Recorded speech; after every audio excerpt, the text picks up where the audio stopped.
Il y avait auparavant en eux tous les éléments de désagrégation, et donc il devait en être ainsi. Il ne pouvait en être autrement.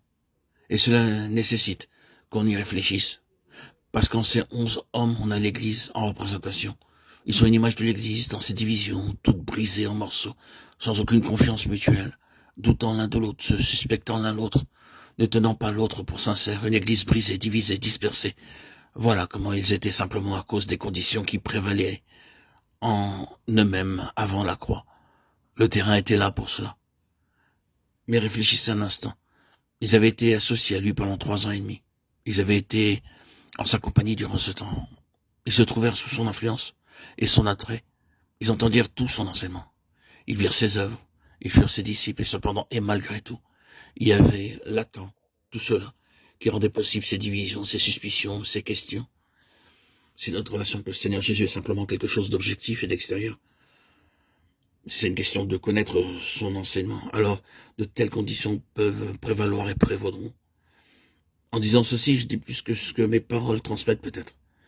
Mais très souvent, c'est là le terrain de toute la dispersion, la division des querelles, de la suspicion, des questions et de toutes les autres choses.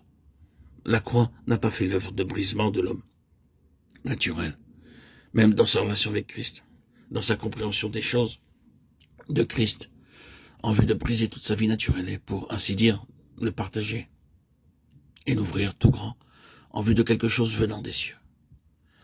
Il y a une longue histoire liée à une déclaration comme celle-là et une histoire terrible.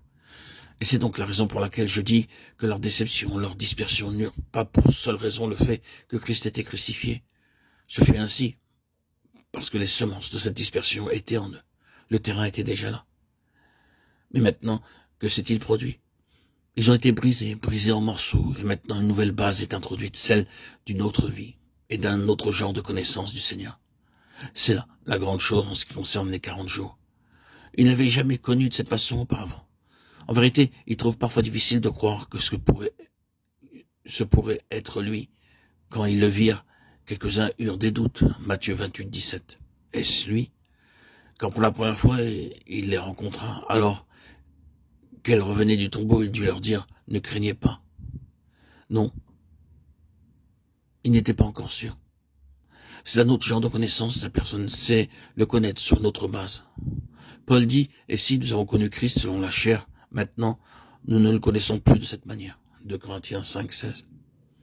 Plus de cette manière.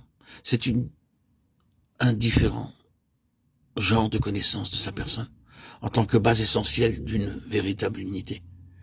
Une connaissance qui est venue d'une part par le moyen d'une nouvelle venue du Seigneur personnellement, vers ceux qui ont été brisés en morceaux. Et il en est toujours ainsi. À moins d'avoir été brisés, nous ne sommes pas dans la position pour que le Seigneur vienne nous montrer les plus grandes choses, les choses les plus profondes, les plus authentiques. Ce sont des principes permanents. Et ainsi, il les assembla, ou dirons-nous, il les rassembla, puis sur la base d'un nouveau genre de vie, d'un nouveau genre de connaissance de lui-même.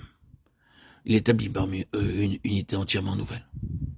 Ils ont maintenant quitté le terrain de leur vie propre, ils sont sur la base de sa vie. Leur vie est une vie divisée, sa vie est une vie qui unit.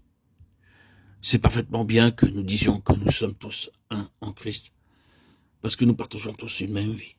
Bien sûr, cela est vrai, mais cela pourrait être une déclaration tout à fait superficielle. Nous entrons réellement dans la valeur pratique de cette vie unique que si la croix accomplit quelque chose en nous. L'expression pratique de l'unité de cette vie exige cette œuvre profonde de la croix. Que nous soyons tous un en Christ, parce que nous partageons sa vie unique. La vie éternelle qu'il a donnée peut être vraie en tant que position, mais l'expression de cela peut être toujours différée.